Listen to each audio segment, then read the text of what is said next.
Britain's identity has been hinged on its national dish, fish and chips. And recent times have seen this national dish become a rare beast. And why is this happening? And more to the point, why is it that the American press are reporting this, and yet there's been very little coverage of the fact that the great British fish and chip shop is disappearing? In the town of Hastings, England, fishing has been the way of life for more than 1,000 years. Every morning, the boats set sail to harvest the key ingredient for Britain's most iconic meal, good old fish and chips. But now, this beloved dish is at risk, threatening the livelihoods of folks like Terry Lee Coughlin. My family's been fishing for years and years and years, generations, and it's just got worse and worse and worse over the years. Terry Lee had to ramp up her prices. Fish that used to sell for a couple of bucks a bag now go for a couple bucks per fish. All along the British coast, towns like Hastings are being squeezed by a cost of living crisis that's hit fish and chip shops, known as chippies, especially hard. The cost of potatoes, sunflower oil, and electricity has all skyrocketed during a tough economy. The National Federation of Fish Fryers says a third of the UK's potatoes, sunflower oil, and electricity has all skyrocketed during a tough economy. The National Federation of Fish Fryers says a third of the UK's more than 10,000 chippies make clothes for good. These fish and chip shops disappear. Would that be a big loss? Definitely. Yeah, I think it's an important part of our culture. It's a British icon, isn't it? Absolutely, yeah. Loyal fish and chips fans say as long as the chippies stay open, they'll keep coming back. For a British tradition straight from the sea. Fish and chip shops rely on fish and potatoes. Both of these commodities are under stress because of Brexit. Other world events have caused extra difficulties, and Brexit has ensured that Britain's food system, is unable to cope with other global shocks, because Brexit in itself is a shock that Britain is having to endure permanently. There is no end to Brexit in sight at the moment. Because the Leave campaign featured fishing and farming as a central part of their campaign, it means that lots of people wrongly believe that all fishermen and all farmers voted Brexit. And they tend to say, well, you voted for it, you deserve it. But I would urge you to think about the fact that it is our food which is actually being removed from us, and our ability to control food and ensure that there is enough food for everyone. In the long run, relying on imported food means a total loss of control, a total loss of food sovereignty. But when Boris Johnson signed the bad Brexit deal, he signed away our fishing rights. He was unable to negotiate any better fishing deal with Brexit. It was always misleading the public to say that voting Brexit would improve British fish. Not only that, the chips are an issue because of the stress that British farming has been put under thanks to Brexit. Before Brexit, there were problems for farming, but since Brexit, as I said, it means that we are unable to cope even without global shocks. But with the global shocks, it means that British farm businesses are collapsing. Added to that, climate issues are really having a very detrimental impact on food production in Britain, particularly potatoes this year. All of this means that the fish and chip shop is unviable as a business, and it means that it's going to be a premium market, not a sort of general market for everyone. Only the rich going forward, or wealthy, are going to be able to afford that great British iconic dish, fish and chips. We are relying more on food from Russia. Recently, in the Times, they did a report on what is going on with the fishing industry. All the fish from the Kirkilla was sold around the country. Between 8 and 12% of all the fish shops around the UK depended on us to catch the fish. Before Brexit, we was doing that. After Brexit, we've lost, well, not lost everything, but we've lost at least, I would say, 50% of that. We got nothing out of it. It's a shame, really. It's sad. We'd be better off taking back control of our waters. We will take back our fisheries and we will boost that extraordinary industry. Get Brexit done, help the fishing industry. This country will be able to take back control of a massive industry. Since Brexit, we've lost half the quota, we've had to lose half the crews, and half the earnings have gone now. Some of the guys that was working on board the ships have had to go and find other jobs elsewhere, with no help from anybody, no government help or anything. If we'd have been kept in the EU, we'd have been a lot better off. But a lot of the fishermen was conned, in my opinion, by the government saying that, vote for us and you'll do better with us. And they've done worse, they've got nothing now. The EU took all that off us, so we lost all that quota. It's sad really because we can't improve the industry anymore because there's nothing for them to catch, there's no fish for them to catch. The industry is finished now virtually, there's only the one ship left now in the UK, deep sea trawler. The rest are all fishing in the North Sea for mackerel, herring and different types of species of fish. 8 to 12% we supplied in the country. Well, them fish shops and hotels and everywhere want supplying, so they will go elsewhere for it. A lot of the fish they're getting now is from Norway, Iceland, Russia. It's coming in from them places. But we've lost out. They're taking our market, but we've got nothing. Round Hill alone, we had hundreds of fish shops, but they've all gone now because they can't afford to run them because if the fish now is that rare and it's more expensive to buy. And this is why we need more quota so we can help supply them, keep them small fish shops going.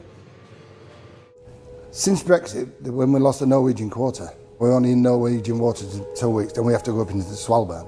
The weather conditions in the Svalbard, in my experience over 45 years of fishing, 48 years of fishing, is you don't go up there in January, February. The weather's too bad. It's best to stay away. But they have to go fishing now because the government's pushed them into it. Let's see, now we're up in the Svalbard in February and you can see the sea starting to turn to slush. The temperatures was minus 24 at the time, minus 25. Before Brexit, we had the quota and we used to stay on the Norwegian coast. Still cold weather, bad weather, but was near to help if we needed help. When we were up in the Svalbard, in the Spitsbergen areas and that, there's no one there to help us if we get into difficulties. My grandson at my retirement party last year, he said, "Grandad, you've inspired me to go to sea." And I just turned around and said, "You're not going to sea." There's no future for him. Our fishing industry and all are depleted and gone virtually. I'm hoping that the next government bring it back to the table and start to fight and get more quota. The fishing industry is at rock bottom now. It's at its end, in my opinion. I'm Charlie Waddy. I was the first officer on the Kerkeller.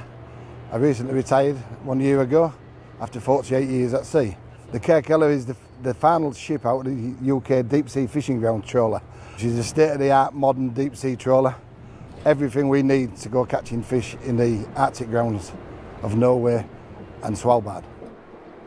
In the North Sea there is cod and haddock, but it's only small amounts. So we have to go further afield into the Arctic where the big amounts of cod and haddock. It's where we go fishing. So these trawlers now, with them being super trawlers, we're catching a lot more fish, but we're not catching any undersized fish. That is the beauty of it. We're only catching fish that we're allowed to catch off the Norwegian Coast Guards and people like that. They'll board us all the time, checking us every week, that everything is right and in place. When we've got enough fish, we'll bring it on board and start the factory processing. On board the Kerkeller we have a full on-board factory. It's continuously working 24 hours a day. Once it goes through the process of bleeding the fish, heading the fish, all the way through to the factory, to the fish room, it takes around about 3 hours. So the fish that is coming on board the ship is literally 3 hours old before it's frozen and sent into the fish hold. Everything is checked. The main priority is quality. That is 100%. Every crew member knows that now, because if we have any problems, we get less money for the fish, the crew get less pay. The fishing industry is so important to the country because all around the country, the national dish is fish and chips. British fish is probably the best fish you're going to get on the market for sales in these supermarkets everywhere. I mean, everybody wants British fish. I got into fishing when I was a child, really, because the streets we lived down in Hull was all connected to the fish docks. As we grew up, everybody in the area. I either did something on the trawlers or on the fish docks. When I was a child, my father was lost at sea. My mother never wanted us to go to sea, but my eldest brother, who was 8 years older than me, he went to sea first. Then it got in the blood of the family. All my family went, my cousins, uncles, they all had something to do with the fishing industry. There was 120 ships then, now we're only the one. So it's a shame really, it's sad. A few months ago, Sky News also did a documentary on farming, which I will show you in a minute. But for now, I'm going to give you a summary of what Brexit has ensured for British agriculture. Brexit also caused an exodus of EU workers who were critical to the agricultural sector. The new immigration rules have restricted flow of seasonal workers and created a labour vacuum. The worker schemes that the last government brought in are totally inadequate, and this means that British agriculture is suffering from a worker shortage. Added to this, climate change, weather events are wreaking havoc with food production in Britain. So those farmers who have gone into environmental schemes are actually quite glad that they did, because they're not having to bear the risk and burden of producing food. The worst trade deals in history, negotiated by Liz Truss and Boris Johnson, are also impacting British farming because imports are flooding in, which are cheaper because they're produced to lower standards, and it means that supermarkets are hammering down prices further, the farm gate prices, making food production unviable. Only significant policy changes by the new Labour government can save British food, namely getting back in the single market and customs union and ensuring some form of support and incentives for producing food. If this doesn't happen, we will fall to rely on imported food and lose control altogether. The farm is on the table for Rhodri. This has been the first time I've actually had sleepless nights thinking, am I going to be still here in a few years? And that's not an easy thing to think about when you've been part of this for 4 or 5 generations, to think that you might be the one that fails. Do you feel that that could happen? Is a risk? Oh, yeah, definitely, yeah. You know, it's never crossed my mind before, but yeah, it's a reality at the moment, yeah. We've made our own industries so unable to compete that they close down. Where tackling climate change clashes with where our food comes from. How is it more environmentally sound to be bringing food from Brazil on a rusty old ship, having already destroyed the Amazon jungle to do it? This is a story about whether British farming can actually survive. It's 5 in the morning in Bala, Snowdonia. I try just to get around all the cattle to feed them, just to wait for daylight. We're here to meet Rhodri, a Welsh upland farmer whose family have tended this land for generations. I'm lucky, you know, I've got a family here, I've got people up here, but, you know, it can be a very lonely time as well when things aren't going too well. So. It's a tough job in a harsh environment that's getting more difficult. I think there's a lot of farms and farmers that actually feel now that their livelihood and their living and the farm that generations have worked for are genuinely at a point where is it going to be viable for the future? We've got another generation as young as he is at the moment. Farming is all he wants to do, and the feeling that you might be that generation that loses everything, it's not a good one, really. I'll do. Rhodri's main worry, subsidies. They're 40% of his income. Ma! Come back! Brought in after World War II to ensure food security, the world has changed. Post-Brexit, the cash is there for farmers, but to get it, there are environmental conditions. From next year, Rhodri will have to dedicate 10% of eligible land on his farm to trees. If you had to lose some of these immediate fields here to tree cover, what would that mean for the business? Obviously, you'd either have to keep less stock, which makes you less effective, or it then means buying in a lot more winter fodder, because I wouldn't be able to produce enough hay and silage over the summer to carry me through the winter. So then that means then more off-farm costs and, you know, making my carbon footprint worse, because it means, you know, buying feeds and carrying it in and hauling it in from other areas. So. But the whole point in this scheme is to help the environment. Yeah. But actually, in reality, on your farm, it could harm it. It's called, yeah.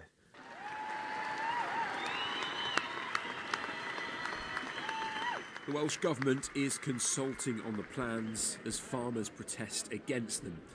On the steps of Parliament, 5,500 wellies, each representing a farming job at risk. But the crisis has already begun. In the last 5 years, more than 13,000 farmers have left agriculture in the UK. The number is at its lowest in more than a decade. And it's not just a problem in Wales. We're in Kent, the Garden of England, to meet two very different farmers, both planning to attend a big protest in London. The UK pork industry has been absolutely decimated in probably the last 10 years, even going back further than that now, but European pork coming in that's heavily subsidised by their own governments has flooded our markets and made pig production in the UK pretty much impossible. Jeff sells his pork in his own farm shop. He says he can't make enough money through supermarkets. For me personally, I feel that there's an unfairness in British agriculture in that I think that government, particularly this one actually, has been bad in throwing us under the bus. The Brexit trade deals that have been done are absolutely atrocious. It's just so short-sighted. It's going to be that utter lack of food security and how we're going to feed our own nation. What's your worst fear for the next 5, 10, 15 years in farming? My worst fear is when I look at my friends, their children are not interested in going into farming. The next generation aren't coming into farming. The average age of a farmer in this country is already 70. There's not anyone going to come into the industry. And what will that mean? More reliance on substandard foreign imports. While new trade deals, like the one with Australia and New Zealand, are Jeff's concern, a few miles down the road, fruit farmer Tim has different worries. The family, we've been farming for many generations. He sells thousands of tons of strawberries to major UK supermarkets.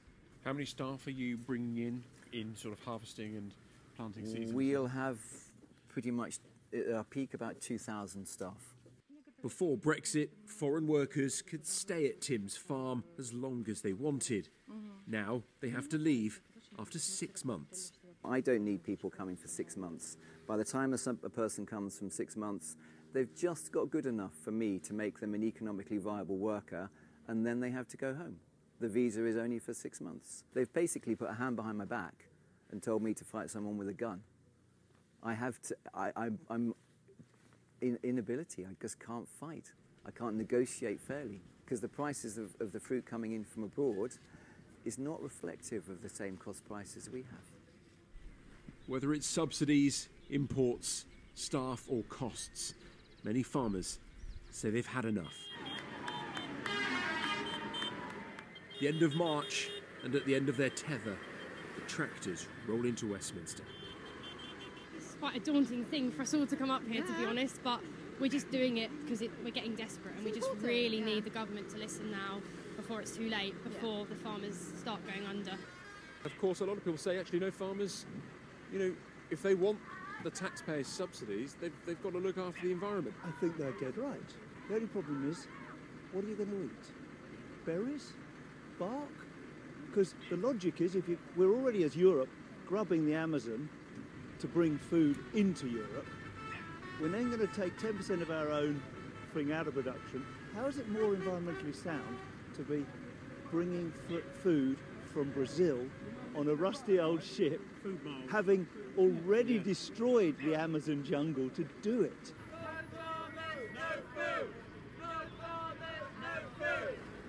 British farmers are usually far more cautious about coming out onto the streets and protesting compared to their European neighbours, but the frustration, the anger, the fact that so many of them are at risk of going bust has now become too much.